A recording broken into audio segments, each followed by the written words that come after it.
Hello everybody, class 10th की सामाजिक विज्ञान राजनीतिक विज्ञान की वर्कशीट आ गई है। वर्कशीट नंबर 15, सत्ता में साझेदारी आज हम पढ़ने वाले हैं। सत्ता में साझेदारी हमने दो देशों के एग्जाम्पल देखे थे। पहले हमने देखा बेल्जियम, जहां पर क्या किया गया था, सत्ता को तीन भागों में डिवाइड कर दिया गया। अलग अलग रूल बनाए गए ताकि सबको सत्ता में सम्मिलित किया जा सके, ताकि सबको सत्ता में हिस्सा मिल सके, और वहाँ पर बहुत अच्छी स्थिति बन गई। जबकि श्रीलंका में क्या किया गया, श्रीलंका में जो लोग ज़्यादा थे बहुसंख्यवाद के तहत, उन लोगों के हिसाब से कानून और संविधान को रच दिया गया, जिसके कारण वहाँ गृह युद्ध जैसी स्थिति उत्पन्न हुई।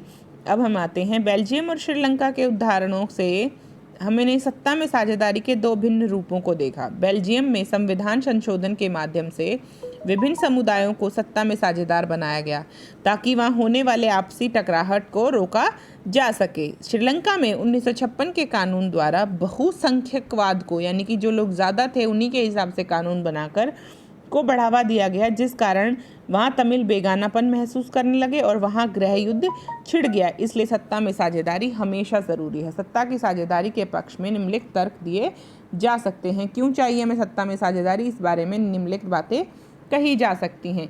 युक्तिपरक तर्क और नैतिक तर्क, यानी कि एक तो युक्ति मतलब एक तो टेक्निकल टर्मिनोलॉजी में, और एक वैसे हमारी नैतिक जिम्मेदारी। युक्तिपरक तर्क विभिन्न सामाजिक समूहों के मध्य आपसी टकराव को कम करती है। ऑब्वियसली जब सत्ता में साझेदारी होगी, हर समाज का लोग वहाँ बैठे होंगे, तो आपस में टकराव नहीं होगा। राजनीतिक व्यवस्था को स्थायित्व प्रदान होगा। ऑब्वियसली जब लोगों का आपस में टकराव नहीं होगा तो राजनीति स्थायी रहेगी, राजनीतिक व्यवस्था ठीक रहेगी। नैतिक तर्क ही हो सकता है, सत्ता में साझेदारी करना हमारे लोकतंत्र की आत्मा है। अगर आप लोकतंत्र बनाना चाहते हैं तो आपको सत्ता में साझेदारी करनी होगी। सरकार को वैधता प्रदान करता है। सरकार वैध सरकार होती है, वो इलीगल तरीके से कोई काम नहीं करती है, और वो इस लीगल तरीके से सारी चीज़ों को सॉर्ट आउट करने की कोशिश करती है। अब हम आते हैं यहाँ पर सत्ता में साझेदारी का स्वरूप क्या क्या है। सत्ता में ऊर्ध्वाधर वितरण होता है, जैसे कि पहले केंद्रीय सरकार, फिर राज्य सरकार, फिर स्थानीय निकाय। ठीक है, ये होता है सत्ता का ऊर्ध्वाधर वितरण। सत्ता का क्षैतिज वितरण होता है, जैसे कि विधायिका एक, मतलब यहाँ पर ऊर्ध्वाधर में क्या होता है, लेवल वाइज होता है। सबसे ऊपर केंद्र, फिर बीच में स्टेट गवर्नमेंट, और सबसे नीचे स्थानीय निकाय, यानी सबसे ऊपर नीचे सीढ़ी मतलब ऊपर से नीचे की तरफ हायरार्की बनाई जाती है। क्षैतिज वितरण में क्या होता है, एक ही स्तर पर काम को तीन भागों में बांट दिया गया। एक ही स्तर पर विधायिका, कार्यपालिका और न्यायपालिका बना दी गई। फिर विभिन्न समाज समूहों, मसलन भाषाई और धार्मिक समूहों के वितरण में सत्ता का वितरण, जैसे कि बेल्जियम में सामुदायिक सरकार बनाई गई थी, कम्युनिटी गवर्नमेंट, आपको याद हो तो। फिर विभिन्न सामाजिक समूहों और दबाव समूहों और राजनीतिक दलों के मध्य सत्ता का वितरण किया जा सकता है। अलग अलग देशों में अलग अलग हिसाब से होगा। अब हम आते हैं सत्ता में साझेदारी का महत्व बताइए। ये सारी चीज़ें मैं आपको लिखवाना चाहूँगी क्योंकि ये थोड़ी सी टेक्निकल चीज़ें हैं, आप नहीं लिखेंगे तो आपको समझ में नहीं आएगी। सत्ता में साझेदारी का क्या महत्व है, चलिए लिखते हैं।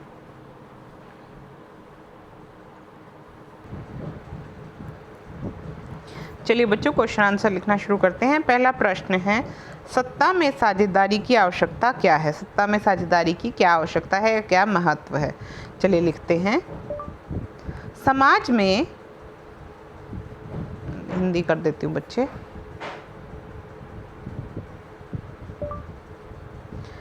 समाज में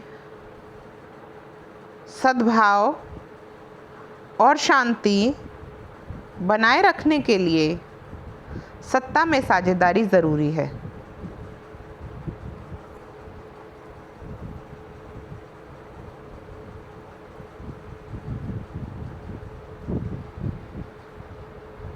इससे विभिन्न सामाजिक समूहों के बीच टकराव को कम करने में मदद मिलती है। इससे विभिन्न सामाजिक समूहों के बीच में टकराव को कम करने में मदद मिलती है।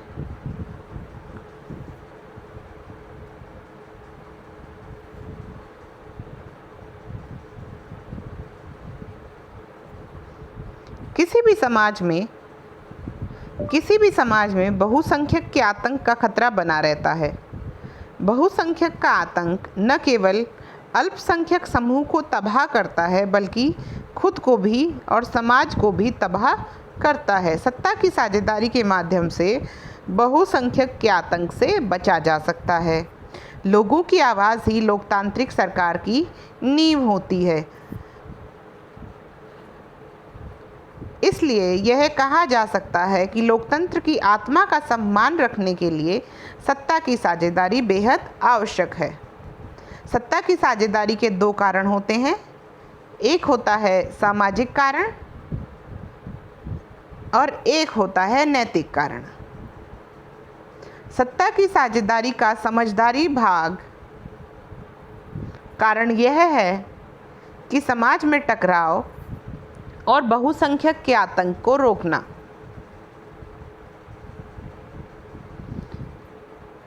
नैतिक कारण यह है कि लोकतंत्र की आत्मा को अक्षुण्ण रखना।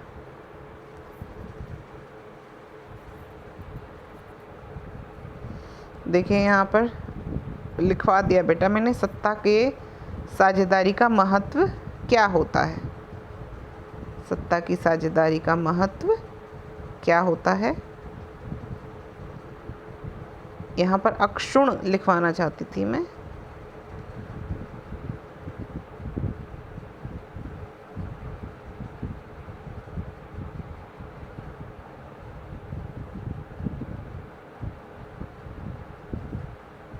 अक्षुण्ण रखना, क की ज़रूरत नहीं पड़ेगी, ठीक है।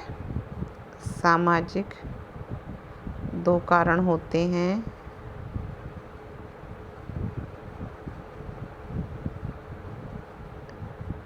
होती है, ठीक है बच्चे। अब हम करते हैं क्वेश्चन नंबर 2। क्वेश्चन नंबर 2 कहता है, एक बार आप ये क्वेश्चन देख लीजिए आराम से। ये क्वेश्चन नंबर 1 का आंसर है।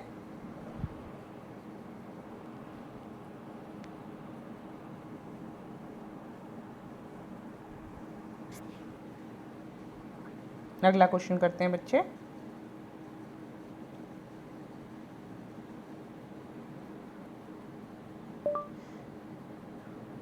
सत्ता के ऊर्ध्वाधर वितरण की व्याख्या कीजिए।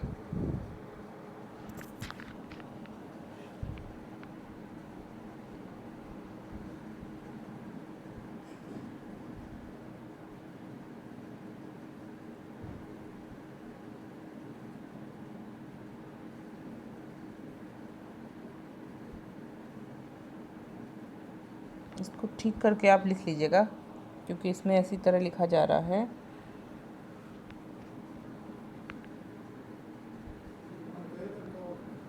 ऊर्ध्वाधर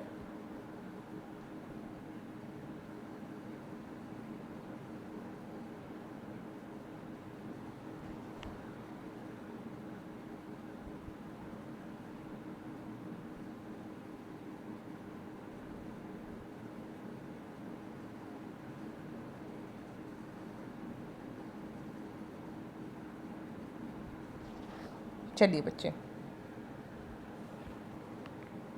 और इसमें ना एक क्वेश्चन ये भी है कि सत्ता के क्षैतिज वितरण की व्याख्या कीजिए। ठीक है, तो हम दोनों तरह के बंटवारे की बात करते हैं कि क्षैतिज वितरण क्या होता है और ऊर्ध्वाधर वितरण क्या होता है। चलिए शुरू करते हैं।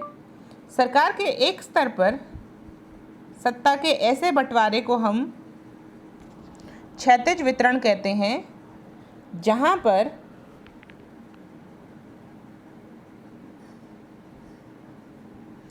क्षैतिज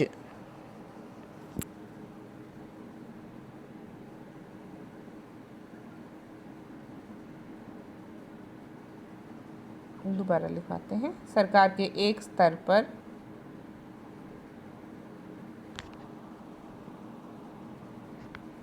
चलिए सरकार के बीच विभिन्न स्तरों पर सत्ता का बंटवारा हो सकता है, जैसे पूरे देश के लिए एक सामान्य सरकार जिसे केंद्रीय सरकार कहा जाता है, और फिर प्रांत या क्षेत्रीय स्तर पर अलग सरकार, और फिर स्थानीय इलाकों के लिए स्थानीय निकाय।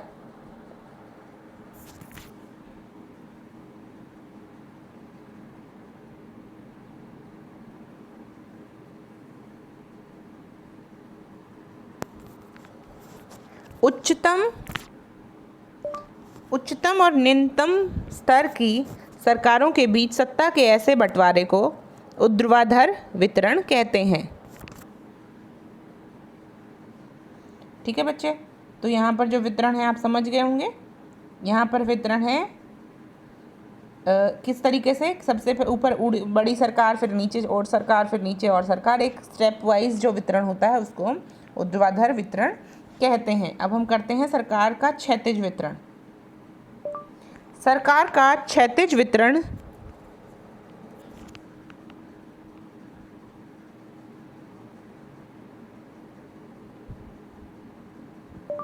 सत्ता का क्षैतिज, बेटा इसको नहीं लिखना आएगा, मैं लिखती हूँ,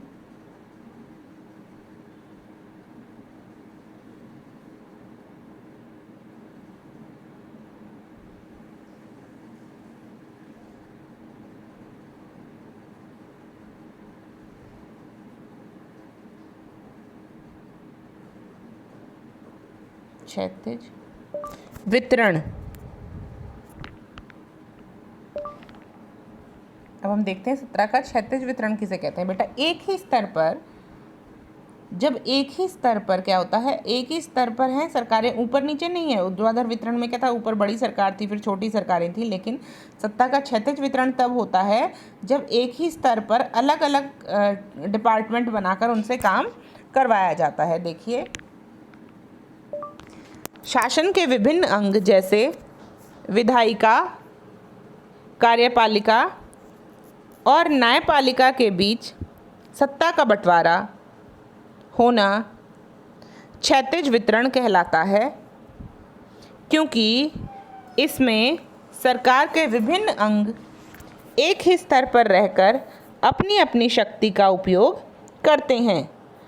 ऐसे बंटवारे से यह सुनिश्चित हो जाता है कि कोई भी एक अंग सत्ता का असीमित उपयोग नहीं कर सकता।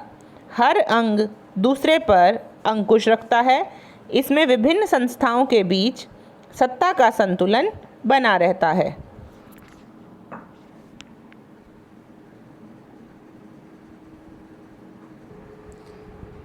चलिए बच्चे, ये देखिए सत्ता का ऊर्ध्वाधर वितरण और सत्ता का क्षैतिज वितरण, दोनों के आंसर हमने लिखे हैं, दोनों आपकी वर्कशीट के क्वेश्चन है। अब अगला क्वेश्चन कहता है, अगला क्वेश्चन जो है वो यहाँ से लिखना शुरू करें या नई वर्कशीट लेते बेटा, रुको। चलिए अगला क्वेश्चन है, भारत में सत्ता की साझेदारी किस प्रकार है और भारत में किस प्रकार की सत्ता की साझेदारी के कारण आवश्यकताएं हैं या महत्व है। चलिए, भारत में सत्ता की साझेदारी। भारत में सत्ता की साझेदारी, हमारे देश में लोकतांत्रिक शासन व्यवस्था है, इसलिए भारत के नागरिक मताधिकार का प्रयोग करके अपने प्रतिनिधि का चुनाव करते हैं। उसके बाद चुने हुए प्रतिनिधियों द्वारा एक सरकार का चुनाव किया जाता है।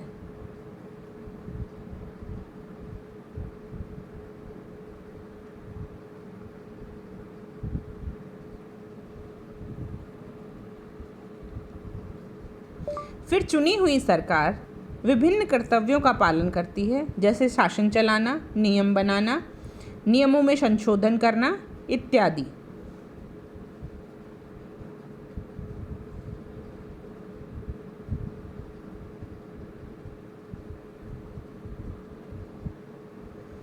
लोकतंत्र में जनता ही हर तरह की राजनीतिक शक्ति का स्रोत होती है। यह लोकतंत्र का एक मूलभूत सिद्धांत है।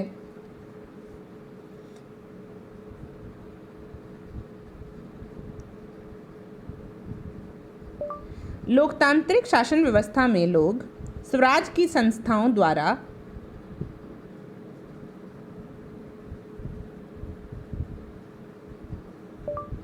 अपने आप पर शासन करते हैं।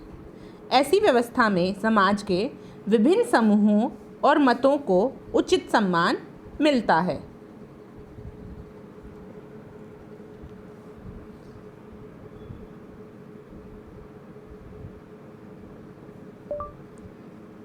जन नीतियों का निर्माण करते समय हर नागरिक की आवाज़ सुनी जाती है, इसलिए यह आवश्यक हो जाता है कि राजनीतिक सत्ता का बंटवारा अधिक से अधिक नागरिकों के बीच हो।